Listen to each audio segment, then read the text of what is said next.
I reviewed the latest MacBook Pro and Air models that Apple has to offer a short time ago, but in June we were told that the first Apple Silicon Macs will be out by the end of this year.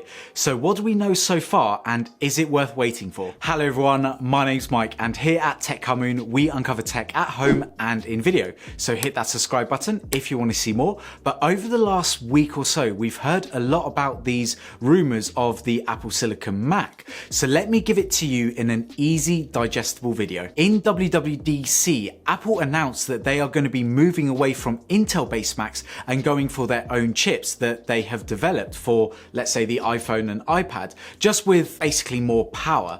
So why are they making the switch from Intel? Basically, for those who don't keep up with tech, Intel haven't really been performing the way that Apple wants, and their upgrade cycles aren't as fast as Apple wants either. And they're just not compatible with Apple's designs.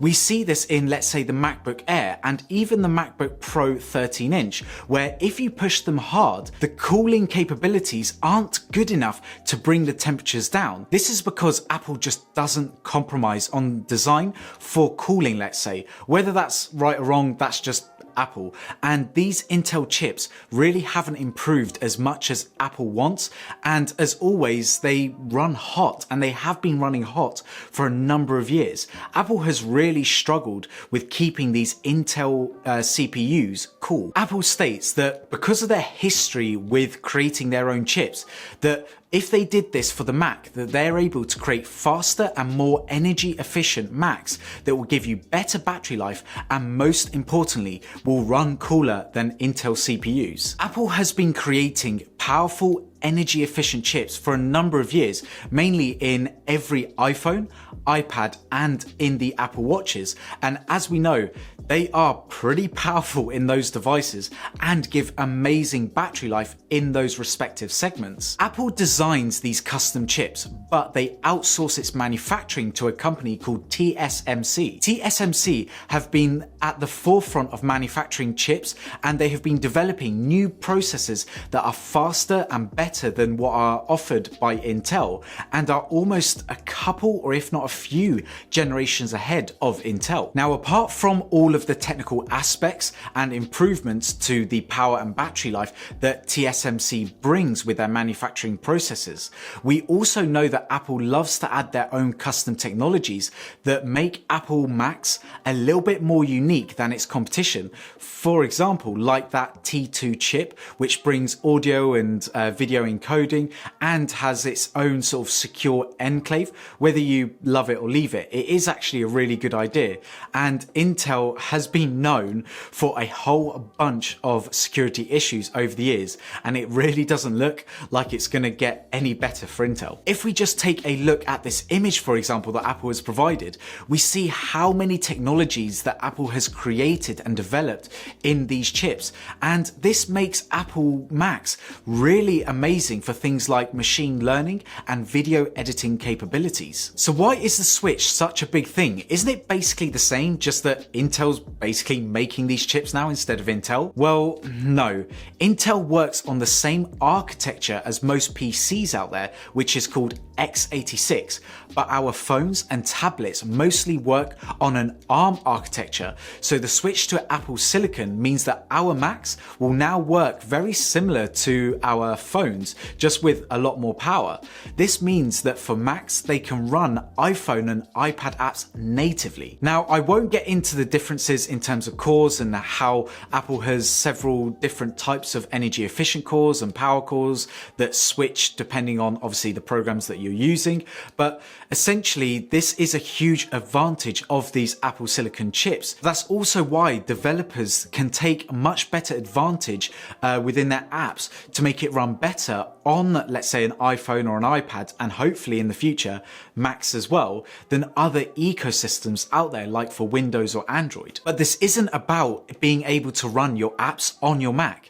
It's about developers creating apps just once, and it will work across all all three of Apple's major platforms with very little modification across any of these platforms. This means that we'll be able to see the Mac App Store filled with much better applications that will run much faster, as Apple developers aren't having to split their resources and can focus on just optimizing the app for ARM chips instead of Intel and ARM chips. So you're now probably saying, okay, Mike, blah, blah, blah, Apple Silicon is better, we get it, but when will we actually see the first Apple Silicon Mac? Because I don't know whether I should upgrade now or wait for these new Macs. So obviously no one knows 100% about these new Apple Silicon Macs, but we can have a look at what the leakers are saying. An Apple leaker called Komiya, hopefully I've not butchered that, tweeted saying that the first Apple Silicon Mac will be a resurrection of the 12-inch MacBook from yesteryear. We also see that the Chinese Times kind of confirms this too. So Komiya mentions that the first Apple Silicon Mac will cost around $850 or $799 for students. This new 12-inch Mac will also apparently have between 15 to 20 hours of battery life. This will also only weigh just under 2 pounds. It will probably come with a single port, just like the original model, but it will be most likely a USB 4 port, giving you a lot of flexibility, as well as still being able to work with your current Thunderbolt 3 devices and dongles that you may currently have. The first Apple Silicon processors will reportedly pack 12 cores, including 8 high-performance cores and 4 energy-efficient cores. The A14X, which is what this processor is apparently going to be called, is going to be in this Mac as well as in the future iPad Pro.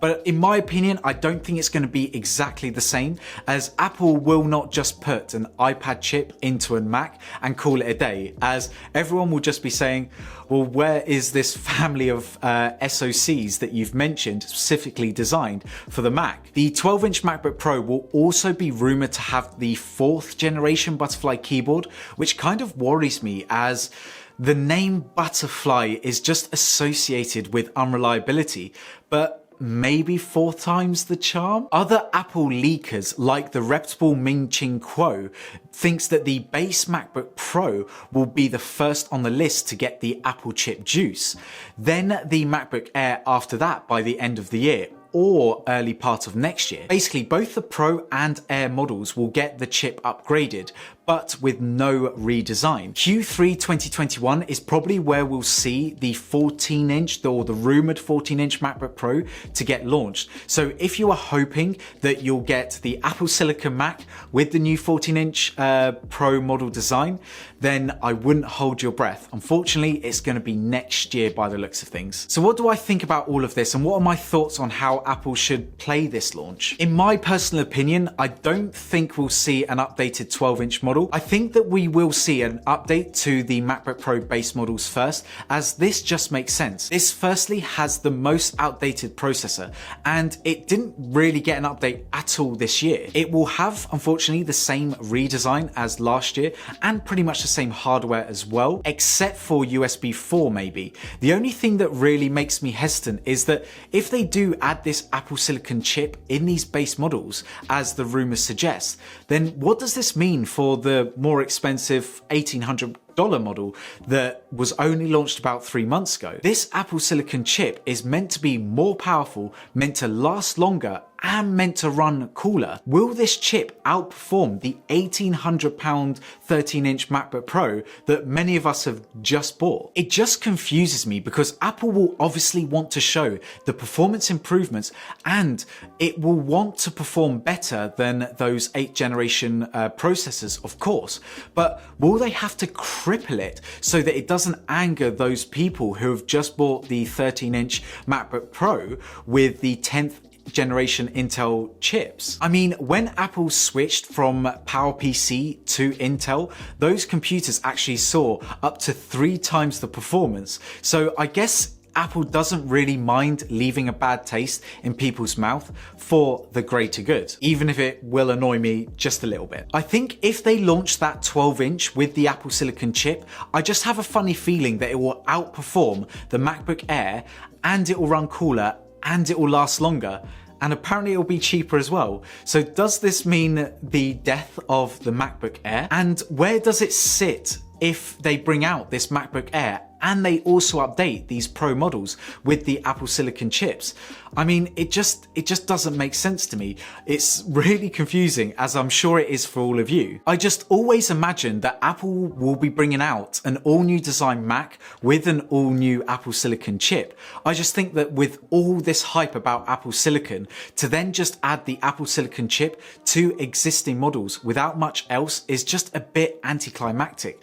But then again, years ago when they switched from PowerPC to Intel, they did exactly that. They just added that new Intel chip to the existing models. So maybe Apple will just play it safe. So if you're looking for a MacBook Pro 13-inch or the MacBook Air, unless you really need it for school or your current model is broken, I think it's just worth waiting a couple of months, because you might be getting a new machine that will outperform both of those Intel machines, especially if you're a MacBook Air user.